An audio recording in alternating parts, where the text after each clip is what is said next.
Многие перевертыши от науки в советское время старались загнать историю чеченцев в ущелье Диких гор, ограничить ее желаемыми для них сведениями.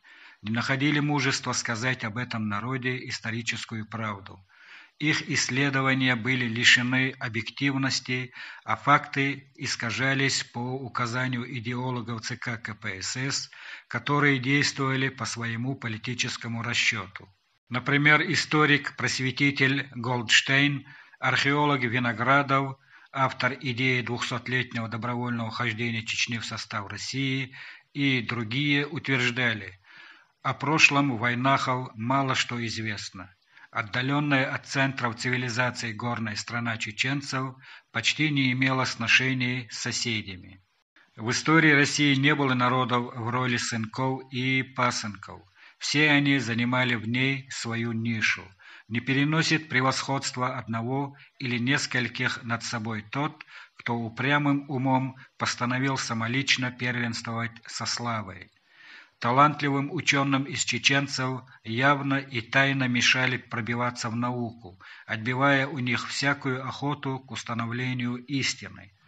Только по национальным признакам была зарублена докторская диссертация по слову о полку Игореве известного ученого Мальсагова, который взбудоражил своим открытием всю молодежь Чечено-Ингушетии.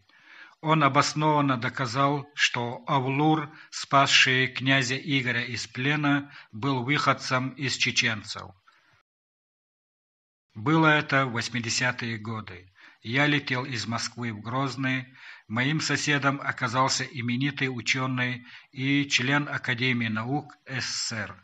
Прощаясь перед выходом из самолета, академик пожал мне руку и, глядя в лицо, произнес: «Если бы чеченский народ по-настоящему знал свое прошлое, он бы оказывал активное противодействие колоссальному истреблению».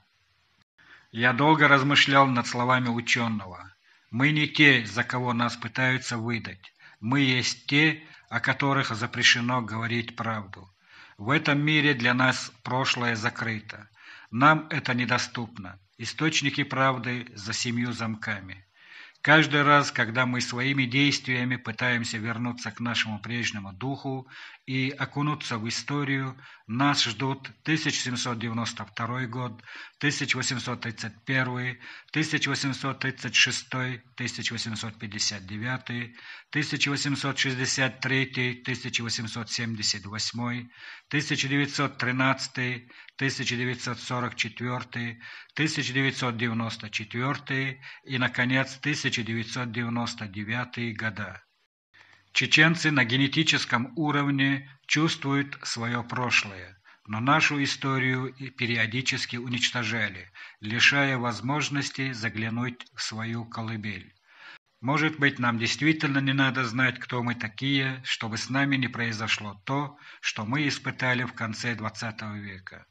Но зачем в очередной раз расстреливать нас из современного оружия и уничтожать нашу историю, разрушать школы, музеи, библиотеки, вузы, архивы, убивать мужественных людей генотипов, вешать ярлыки, разрушать экологию и вспахивать нашу землю испытательным полигоном и, наконец, зомбировать целое поколение на неполноценность, менять представление всего человечества о нашем народе. Действительно, ответы на эти вопросы необходимо искать в нашей истории. Но если нашу историю периодически убивают и душат, значит, нас боятся. А зачем?